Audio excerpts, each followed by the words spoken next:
अस्सलाम वालेकुम। उम्मीद करते हैं आप लोग खैरियत से होंगे, अच्छे होंगे। और बिल्लाहि मिनश शैतानिर रजीम, बिस्मिल्लाहिर्रहमानिर्रहीम। रसूल सल्लल्लाहु अलैहि वसल्लम के मकताशिर हालात, दाऊद व तबलीग और सदु हदायत के सिलसिले में जो मंजिल के आखिरी और तकाई थी, वो ईमान लाने वालों की जान और उनके माल का तो तहफ़्फ़ुज़ था। हर हादी और दुनिया के हर पैगंबर के लिए ये ज़रूर है कि वो जब अपने मजहब की तबलीग शुरू करें तो यह सोच ले कि जो लोग मेरे मजहब को कबूल करेंगे उनकी हिफाजत और सियानत इंतज़ाम किया होगा। ये वो मत्हम वाले शान चीज़ है जो अपनी ज़िंदगी में हर पैगंबर को पेश आती रही, और उस खतरे से कोई पैगंबर भी महफूज नहीं रहा, और न कोई ऐसा शख्स महफूज रह सकता है जो किसी नए मजहब और जदीद ख्यालात का मुजद्दिद और उनका मुबल्लिग हो। आज भी आपको कोई तहरीक शुरू करके देख लीजिए, जाहिर है कि तमाम दुनिया तो आपकी किसी तहरीर से भी इत्तफाक नहीं कर सकती, लेकिन कुछ लोग यकीनन आपकी तहरीक का खैर मुकद्दम करते हुए उसे कबूल करेंगे। कबूल करने वाले के मुकाबले में एक जमात आपकी और आपके उस ख्याल लोगों की मुखालिफ भी होगी। मुखालिफ यकीनन आपकी जमात को मिटाने की कोशिश करेंगे। उस वक्त आप यह इखलाकी फ़र्ज़ होगा कि आप अपनी जमात को दुश्मन से महफूज रखने की हरामखानी तदबीर इख्तियार करें। यही हालात हर एक ज़माने में अंबिया अलैहिम वस्सलाम को पेश आती रही। दुनिया में उनकी मतबईन को हर किस्म की तकलीफ पहुँचाने के लिए आमादा रही, और वो बेचारे मजबूर होकर अपनी मिट्टी भर जमात को उन मौज़ियों से बचाने की तदबीर इख्तियार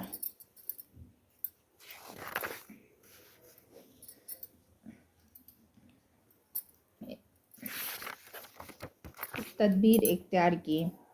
अंबिया का पहला वजूद सिलसिला नबूवत के तमाम बुजुर्गों पर नज़र डालते तो उनका पहला वजह यही है कि यही आएगा कि वो अव्वल खुदा की तौहीद परवरिश देते थे, और उनका दूसरा कहरा ये होता है कि मैं खुदा की तरफ से मबऊस होकर आया हूँ, मेरी अताअत और फरमानबरदारी करो। इन्नी लकुम रसूलुम आमिनो व उत्तकुल्लाह व अतीऊन। मैं एक पैगंबर हूँ और खुदा ही वही उसके अहकाम और अमानतदार हूँ, लिहाजा खुदा से डरो और मेरी पैरवी करो। अगरचा पैरवी और अतायत के सिलसिले में हर पैगंबर ने अपनी पोजीशन को साफ करते हुए यह ज़रूर फरमाते हैं कि میں نے اپنی پیروی کا حکم کسی دنیا کی لالچ یا حصول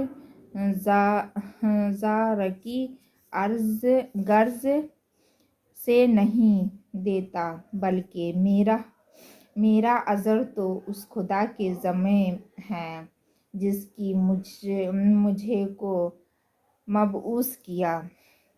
اما اسألکم الیہ من اجرٍ اجریہ الا علی رب العالمین۔ اور میں تم سے کچھ اجر طلب نہیں کرتا، بلکہ میری اجر تو اللہ رب العزت کے ذمے ہے۔ ایک آدمی اور داعی مذہب کا یہ اتنا صاف اور صریح بیان ہے کہ اس کے پورے کسی قسم کی بدگمانی اور شو زنی کی گنجائش ہی باقی نہیں رہی تھی۔ لیکن جب بدنصیبوں کو خدا کی ذات و شفاعت میں اس کی مخلوق اور شریک کرنے کا چسکا اور اپنے اقدار کے قیاموں کا مزہ پڑ گیا ہو، ان کے لیے دونوں باتیں ناقابل عمل بلکہ موت کے مرادف تھیں۔ خدا پر ایمان لانا اور اس کی توحید کا قائل ہو جانا اور اپنے افواہ و ظاہر کے جہال اور معتقدات کی توہین سمجھتے تھے۔ ان کا دماغ شرک کی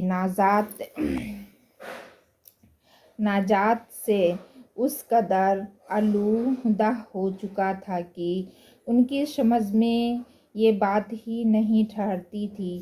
ایک اکیلا خدا انسان کی بہت سی ضرورت کی کفالت کیوں کر سکتا ہے؟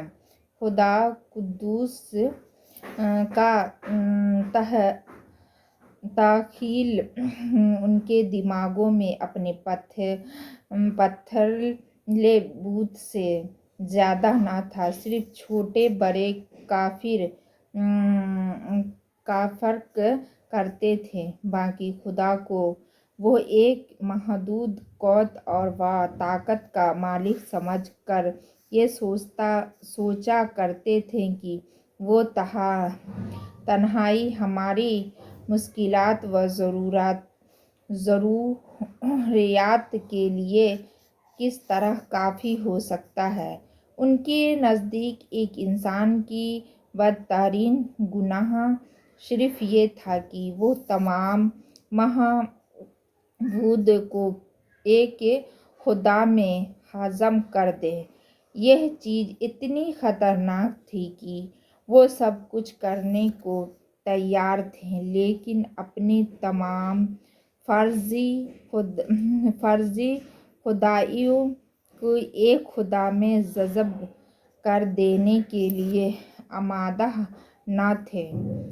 وہ انبیاء کی درست توحید کو سخت حیرت سے سنتے اور اس پر تعجب کرتے۔ اذا لا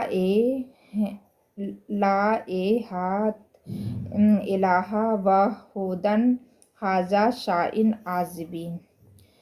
کیا تمام خداؤں کو ملا کر ایک گھر دین تو یہ عجیب و غریب چیز ہے جس کے لیے ہم ہرگز تیار نہیں ہوں۔ یہی وجہ تھی کہ وہ انبیاء کی مخالفت کو اپنا اخلاقی اور مذہبی فریضہ سمجھتے تھے اور اس پر عمل کرتے تھے۔ اگر یہ ویڈیو اچھی لگی تو سبسکرائب لائک ضرور کر دیجیے گا، ایسی ویڈیو آپ کے پاس آتی رہے گی۔ اقتصاد کا سوال کل سناؤں گی میں۔